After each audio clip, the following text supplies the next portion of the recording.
every one of you for being here with us today. It's an honor to have the opportunity to address such a distinguished audience at Apollo Cradle, Amritsar, first and only Apollo group of hospital in Amritsar, Punjab as on date, offering services in obstetrics, gynecology, pediatrics, neonatology, fetal medicine, fertility, general surgeries and orthopedics with state-of-the-art infrastructure and arguably one of the best clinical team. Today I will take this opportunity that Holy City of Amritsar is going to have super specialty pediatric cardiology OPD from senior consultant from respected department from Indraprastha Apollo Hospital, New Delhi. Now such children suffering from cardiac issues need not to travel distant places place for consultation, as it will be available very near to them and from very senior doctor of India's leading healthcare institute. This is the information only to media or the whole city for Amritsar? Whole city for So I request you to speak in Hindi or Punjabi as well the regional language. ठीक है sir, सब तो पहले तो ਤੁਹਾਡਾ बहुत ਧੰਨਵਾਦ ਇੱਥੇ ਆਉਣ ਵਾਸਤੇ, थैंक यू वेरी मच।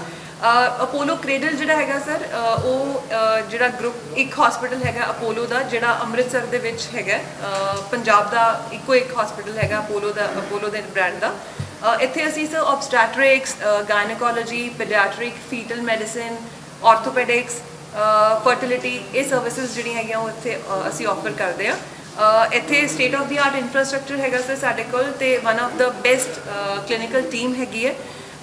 ਅੱਜ ਮੈਨੂੰ ਬਹੁਤ ਅੱਛਾ ਮਹਿਸੂਸ ਹੋ ਰਿਹਾ ਹੈਗਾ ਕਿ ਤੁਸੀਂ ਸਭ ਲੋਕ ਇੱਥੇ ਆਏ ਹੈਗੇ ਹੋ, ਤੇ ਮੈਂ ਆਈ ਟੇਕ ਦਿਸ ਓਪਰਚੁਨਿਟੀ ਕਿ ਹੋਲੀ ਸਿਟੀ ਆਫ ਅੰਮ੍ਰਿਤਸਰ ਦੇ ਵਿੱਚ ਅਸੀਂ ਇੱਕ ਸੁਪਰ ਸਪੈਸ਼ਲਿਟੀ ਕਲੀਨਿਕ OPD ਸ਼ੁਰੂ ਕਰਨ ਜਾ ਰਹੇ ਹੈਗੇ ਹਾਂ, ਜਿਹੜੀ ਕਿ ਸਾਡੇ ਸੀਨੀਅਰ ਕੰਸਲਟੈਂਟ ਡਾਕਟਰ ਆਸ਼ੂਤੋਸ਼ ਵੱਲੋਂ ਕੀਤੀ ਜਾ ਰਹੀ ਹੈਗੀ ਹੈ, cardiology paediatric cardiology OPD। Doctor Ashutosh Marwah basically Indraprastha Apollo new Delhi तो हैगे ने। ਹੁਣ ਜਿਹੜੇ ਬੱਚੇ ਜਿਹੜੇ ਹੈਗੇ ਨੇ ਸਫਰ ਕਰ ਰਹੇ ਨੇ ਕਾਰਡਿਕ ਇਸ਼ੂਜ਼ ਤੋਂ, ਉਹਨਾਂ ਨੂੰ ਦਿੱਲੀ ਜਾਂ ਬੰਬੇ ਜਾਣ ਦੀ ਜ਼ਰੂਰਤ ਨਹੀਂ ਹੈਗੀ ਸਰ। ਮਹੀਨੇ ਦੇ ਵਿੱਚ ਇੱਕ ਵਾਰ ਇੱਥੇ ਫਸਟ ਵੀਕ ਦੇ ਵਿੱਚ ਜਿਹੜਾ ਸੈਟਰਡੇ ਹੁੰਦਾ ਉਸ ਦਿਨ ਉਹ ਇੱਥੇ ਆਇਆ ਕਰਨਗੇ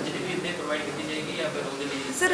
ਹਲੇ ਸ਼ੁਰੂ ਦੇ ਵਿੱਚ ਨਹੀਂ, ਹਲੇ ਤੇ ਸਿਰਫ OPD ਸਟਾਰਟ ਕਰ ਰਹੇ ਹੈਗੇ ਆ। ਜੇ ਇਨ ਕੇਸ ਜ਼ਰੂਰਤ ਹੋਈ ਤੇ ਅਸੀਂ ਵੈਸੇ ਤਾਂ ਜੇ ਸਰਜਰੀਜ਼ ਹੋਣਗੀਆਂ ਉਹ ਇੰਦਰਪ੍ਰਸਥ ਅਪੋਲੋ ਦੇ ਵਿੱਚ ਹੋਣਗੇ। ਇਨ ਕੇਸ ਅਗਰ ਜ਼ਰੂਰਤ ਹੋਈ ਸਾਨੂੰ ਲੱਗਿਆ ਕਿ ਨਹੀਂ ਇੱਥੇ ਜ਼ਰੂਰਤ ਹੈਗੀ ਹੈ ਤੇ ਉਹ ਫਿਰ ਅਸੀਂ करवा भी सकते हैं इन फ्यूचर, लेकिन वो हले तो नहीं है इस तरह का कोई प्लान ना।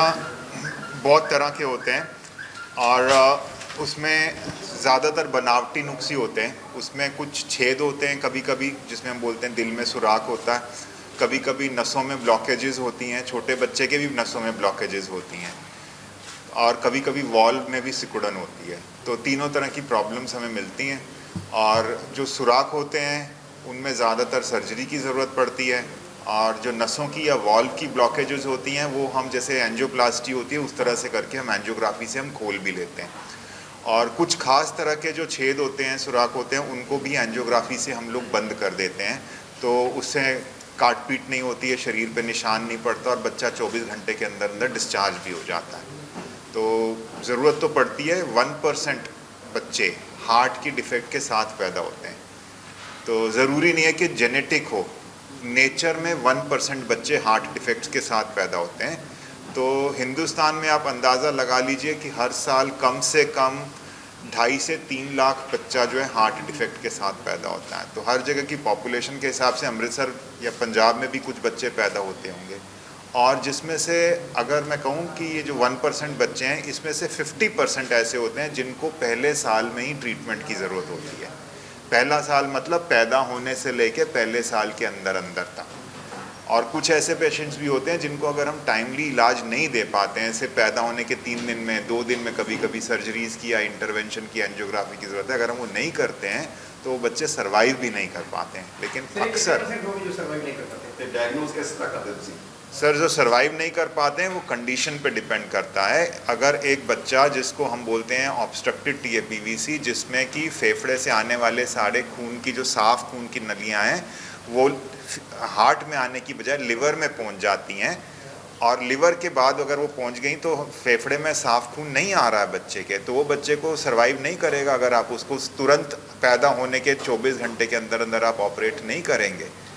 तो ये रिस्की सर्जरीज होती हैं, लेकिन जो बच्चे सरवाइव करते हैं इन सर्जरी को लाइफ लॉन्ग ठीक भी रहते हैं, तो वन टाइम अफेयर होता है, तो डायग्नोज होना भी ज़रूरी है। सर्वाइवल की बात कर रहे हैं, तो अगर हम टाइमली इलाज दे पाते हैं बच्चों को, टाइमली, उसका मतलब है कि जिसकी जब ज़रूरत है उस समय, तो आज की डेट में मैं बड़ी खुशी के साथ बोल सकता हूँ कि मेरे यूनिट में हम 97 to 98% सर्वाइवल देते हैं। ठीक है, तो 97 to 98% सर्वाइवल जो है वो world over considered best institutes में है, तो वो मेरे यूनिट की बात कह रहा हूँ मैं। सर्वाइवल ऊपर नीचे थोड़ा बहुत हो सकता है, किसी किसी कंडीशन में थोड़ा कम, किसी कंडीशन में थोड़ा ज़्यादा, पर अगर हम साल भर का हम जब डेटा निकालते हैं तो 2.5 से 3% से अधिक मोर्टालिटी नहीं होती है। मतलब हम 97-98% बच्चों को ठीक करके घर भेज पाते हैं। अब आपने सवाल किया था कि बच्चों के माँ बाप को पता कैसे चलता है। पता चलाने के लिए 2-3 तरीके होते हैं। एक तो आजकल जो हर जगह अल्ट्रासाउंड हो जाता है, तो अल्ट्रासाउंड वाले भी कई दफ़ा पहले से पता लगा लेते हैं कि ये बच्चे को हार्ट की प्रॉब्लम है। पहला तो यही हो जाता है। जहाँ पे अल्ट्रासाउंड नहीं हो पाते हैं, तो जनरली जो हार्ट की प्रॉब्लम वाले बच्चे होते हैं वो कंडीशन के ऊपर, कुछ कंडीशंस में बहुत जल्दी, मतलब दूसरे तीसरे दिन से ही सांस फूलने लग जाता है, दूध नहीं पी पा रहे होते, नीले पड़ने लग जाते हैं।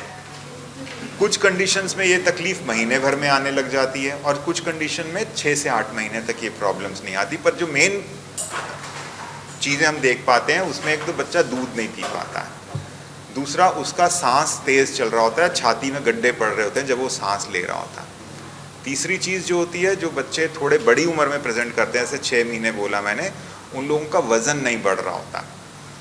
जो 3 किलो का बच्चा है वो 4 महीने पे भी 3 किलो ही होता है, वो 5 महीने पे भी 3 किलो 200 ग्राम ही होता है, उसका वेट गेन कभी नहीं होता। उनको बार बार सर्दी, खांसी और हॉस्पिटलाइजेशंस की ज़रूरत पड़ती है।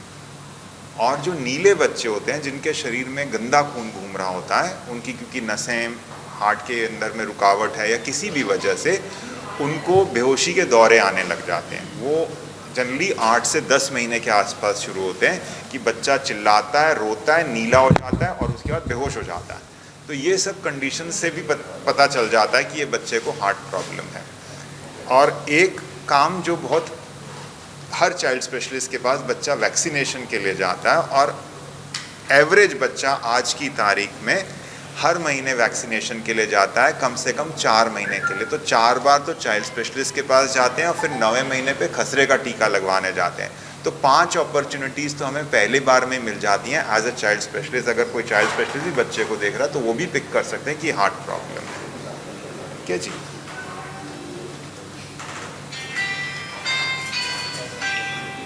सर आप कोई क्वेश्चन पूछ रहे थे? इलाज कंडीशन के ऊपर डिपेंड करता है। जैसे मैंने कहा, कुछ केसेस में हम एंजियोप्लास्टी वगैरह करते हैं। मैं एक प्राइवेट हॉस्पिटल से आता हूं, तो वहाँ पे क्योंकि खर्चा है, तो एक एंजियोप्लास्टी का खर्चा हॉस्पिटल स्टे और ये सब मिला के करीबन 2 लाख के आसपास आता है। क्योंकि ये जो बैलून्स और जो वायर्स यूज़ होती हैं बच्चों में, ये बहुत लिमिटेड कंपनीज़ बनाती हैं। क्योंकि एक तो 1% पॉपुलेशन को नहीं है, तो बहुत सारी कंपनीज़ भी नहीं हैं, ये चीज़ें मैन्युफैक्चरिंग नहीं होती है। तो जब मैन्युफैक्चरिंग कम लोग कर रहे हैं तो फिर रेट भी उसी हिसाब से, हमें जिस रेट पे मिलता है उसी हिसाब से हमें फिर यूज़ करना है। तो कॉस्ट इसलिए भी बढ़ जाती है प्रोसीजर की। और अगर हम सर्जरीज़ की बात करते हैं तो एवरेज हम मान के चलते हैं कि बच्चा जो है, छोटा बच्चा हमारे साथ 7 से 10 दिन तक रहता है ओपन हार्ट सर्जरी के बाद। तो वो 10 दिन की कॉस्ट जो है वो 3.5 से 4.25 लाख के बीच में आती है, depending on the cost of. दवाओं के साथ में वो सब इंक्लूडेड होता है सर। ये 10 डेज़ का या 7 डेज़ का पैकेज होता है। वो अलग से नहीं होता कि सर्जन चार्ज इतना, ICU चार्ज इतना, नहीं। वो पैकेज होता है, वो पूरे 10 दिन का या 8 दिन का जो भी होता है वो पहले बता देते हैं कि इतना खर्चा लगेगा। अप्रॉक्सीमेट मान के चलिए सर। सर्जरी इस वेले तो असी नहीं इत्थे कर सकते, वो वास्ते वड्डी टीम चाहिए। सर्जन, परफ्यूजनिस्ट, ओपन हार्ट्स का सारा सामान, फिर ICU केयर। बच्चा पैदा सर्जरी के बाद में कम से कम 3 से 4 दिन ICU में रहता है, ज़्यादा भी रह सकता है। उसके लिए 24 घंटे की नर्सिंग और ICU के डॉक्टर्स 24 घंटे के लिए वहाँ पर मौजूद हैं। वो आप एक एक बच्चे के लिए नहीं कर सकते, वो आप एक जगह पे कंसंट्रेट करके 5-6 पेशेंट 7 पेशेंट्स अगर जहाँ रेगुलर हो रहा है, तो ऑब्वियसली क्योंकि आप इतनी बड़ी टीम में इन्वेस्ट कर रहे हैं तो एक सेंटर बना सकते हैं। ਇੱਥੇ OPD ਹਾਲੀ ਤੇ ਇੱਕ ਵਾਰੀ ਮਹੀਨੇ 'ਚ ਇੱਕ ਵਾਰੀ ਪਹਿਲੇ ਸ਼ਨੀਵਾਰ ਫਸਟ ਸੈਟਰਡੇ ਐਵਰੀ ਮੰਥ।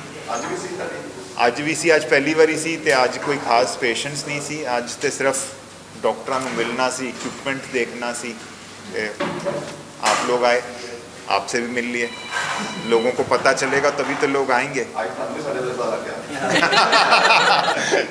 हम भी इंसान हैं, सब गर्म होते हैं, हम भी होते हैं। वो तो ये तो क्लिनिकल क्वेश्चन है, ये तो आपको सर ही बता पाएंगे। बाकी हमें 1% पॉपुलेशन, जैसे सर ने बताया था 1% बच्चों की कोई सहूलत रखी है। हमारे हॉस्पिटल का टाई अप है एक हंस फाउंडेशन के साथ।